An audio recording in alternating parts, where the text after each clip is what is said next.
Hi, I'm Dana from Hidden Valley Yoga. Welcome to another video. And today's video, I'm going to be demonstrating to you leg longer. And we use this in poses to create length through the front of your body. And it's a self-adjustment. And we often use this prior to every like back bend or a pose when you're on your belly.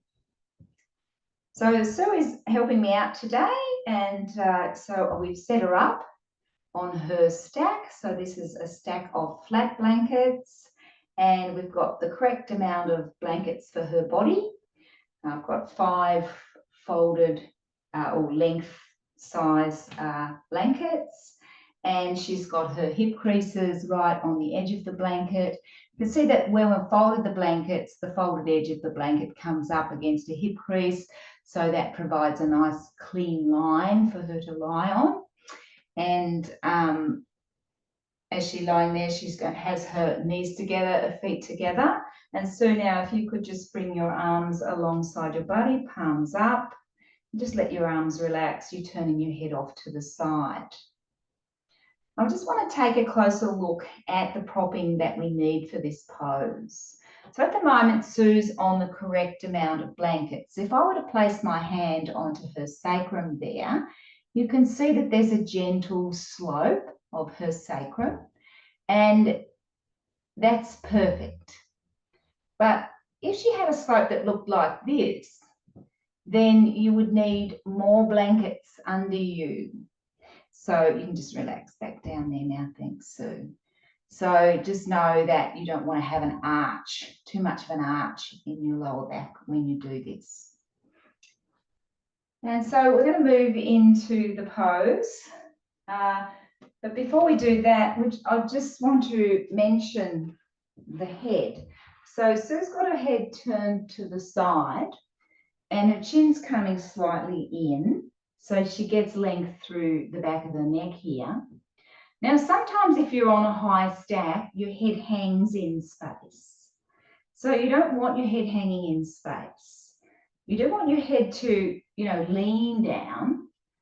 But if your head wasn't touching the floor, you would just use a prop. So I've got a knee pad here. You could use a folded blanket, but nothing high enough that pushes your head up.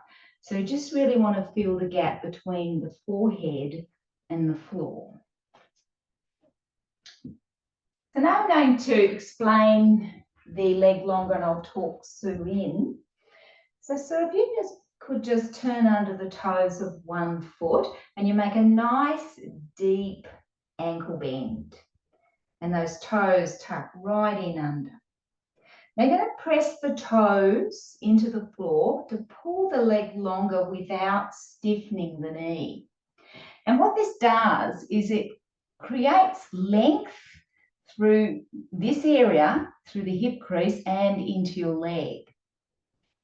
And then just use these toes to walk right next to your other toes, and that'll bring the knee right next to the other knee. And then you can just lay those toes flat on the floor. And now you can see that this heel here is longer than this heel here. So her toes are longer here than her other toes. So she's lengthened through that whole side. So now we'll just come in and do the other side, Sue. So just turn under the toes, make a nice deep ankle bend, press the toes into the floor as you slowly pull your leg longer without stiffening your knee. And then just walk those toes next to the others, walk the knee over to the other knee, and then you can lay your toes back on the floor. And that is leg longer.